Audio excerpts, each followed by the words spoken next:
في معرض حديثك في الندوة ذكرت قول الله تعالى في سورة سبأ: وبدلناهم بجنتين ذواتي أكل خمس وأكل وشيء من صدر قليل. وذكرت في المعنى أن الأكل أصبح قليلا في منطقة سبأ، في منطقة مأرب، ولكنه موجود في عموم اليمن. نعم. اشرح لنا مرة أخرى هذه المعاني. سيد محمد صلاح. الله يبارك فيك، أهلا وسهلا بكم، وأنا سعيد بهذا اللقاء. الله عز وجل في بداية الآية في سورة سبأ قال: لقد كان لسبأ في مسكنهم آية جنتان عن يمين وشمال كلوا من رزق ربكم واشكروا له بلدة طيبة ورب غفور. فأعرضوا فأرسلنا عليهم سيل العرم. هذا سد مأرب الشهير العظيم أرسله الله عز وجل. قال: فأرسلنا عليهم سيل العرم وبدلناهم بجنتين ذواتي أكل خمط وأثل وشيء من سدر قليل. فسبأ كان موطنهم مأرب، وما زال إلى الآن صرح مأرب والمعبد موجود فيها، خير دليل على وجودهم. وسد مأرب أعيد بناؤه من قبل الشيخ زايد آل نهيان أمير دورة الإمارات رحمه الله. طبعا منطقة مأرب يكاد شجر السدر لا يوجد فيها، قليل جدا، لكن عموم اليمن متوفر فيها أشجار السدر وجبلية، منها حضرموت بمختلف أوديتها، منها محافظة شبوة بمختلف أوديتها، منها شمال عمران اللي هي العصيمات، وعندنا منطقة المحويت، وكذلك صعدة وحجة، ومنطقة وصاب. يعتبر السدر الوصابي أيضا من أنفس أنواع السدر اليمني. يعني أنا واحد من الناس لو سمعت إنه أحد يمتلك عسل سدر وصابي بجودة عالية أحب أقول له ذوقني. ليش؟ لأني أعرف إنه هذا العسل متميز، فحصرا بأن العسل اليمني ممتاز، وتحديدا في مناطق مختلفة منها ما ذكرت من المحافظات. طيب، حضرتك قلت أيضا أن العسل في اليمن مميز عن غيره من بلاد الوطن العربي الأخرى. نعم. السر؟ أولا اهتمام النحالين اليمنيين كابرا عن كابر منذ قديم الأزل، إنهم مهتمين بهذا الموروث ويعدوه تجارة وثقافة واسعة، لما ذكرت أنا في الندوة لأن العسل عندنا مفهومه أوسع من المفهوم المعروف عند الناس من حيث استخدامات العسل.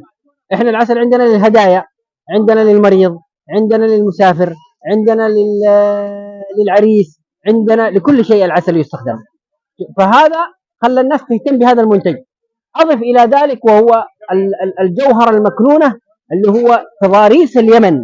إحنا لدينا تضاريس نادرة في اليمن. أنا يعني مثل ما قيل اليمن هو كوكب مصغر، متعدد الثقافات، متعدد التضاريس، متعدد المناخ، هذه كلها موجودة في اليمن. فبهذه الطبيعة الخلابة التي أوجدها الله عز وجل كانت سبب في جودة عسل اليمن. وقلت خير الرفيق العسل، ما معنى ذلك؟ نعم، هذه عبارة اجتهدنا في إيجاد عبارة خاصة برحيق اليمن، فلم أجد أفضل منها، فكانت عبارة نعم الرفيق العسل في محلها. يعني أنا من الناس الآن لو جيت مسافر لأي دولة أخذ معي عسل، لو جيت راكب العربية أتنقل لأي عمل يكون معي عسل. والله جعت في أي مكان أقل شيء إني أخذ مثلا خبزة وأفكها وأحط عليها عسل. أنا هنا سويت غذاء متكامل. جميل. يعني إذن العسل هنا غذاء وشفاء. غذاء وشفاء ووقاية. طيب، سئلت أثناء الندوة أيضا لماذا العسل اليمني أغلى من الأعسال الأخرى؟ لما ذكرت قبل قليل بأنه اهتمام النحال اليمني، تميز التضاريس، ندرته، كثرة الطلب عليه. يعني العسل اليمني اليوم احنا كمياتنا محدودة، يعني ما تقارن بالعسل المصري، واحنا اليوم في سوق العسل المصري ايضا عليه طلب في كثير من دول العالم. انا في الايام هذه اللي مضت الاربعه كان بيجوني اناس من اوروبا ومن امريكا ومن كندا ومن روسيا بيسالوا عن العسل اليمني. بمجرد ان يدخلوا، احنا 4 عارضين، فبيجوا على طول مباشره، يريد ان يختصر المسافه، يعرف سمعه العسل اليمني، لهذا لا يريد ان يضيع وقت ويعرف قيمه العسل اليمني. فمن كثر الطلب والقيمه الغذائيه والدوائيه العاليه أصبح سعره مرتفع. بماذا تنصح جموع النحالين وكذلك المستهلكين؟ النحالين أتمنى لهم التوفيق، وأن يستمروا في آه، إنتاج العسل على ضوابطه الصحيحية. يعني في نقاط هم يعرفوها، منها استخدام المضادات واستخدام المبيدات وما شابه ذلك. هذه تؤثر على العسل، تؤثر على النحل وعلى العسل.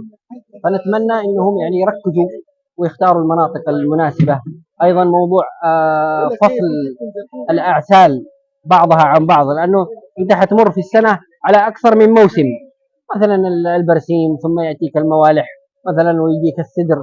فلازم انه كل عسل او كل موسم تفصله عن الموسم اللي قبله او اللي بعده، عشان تخرج عسل صافي بمسمى واحد.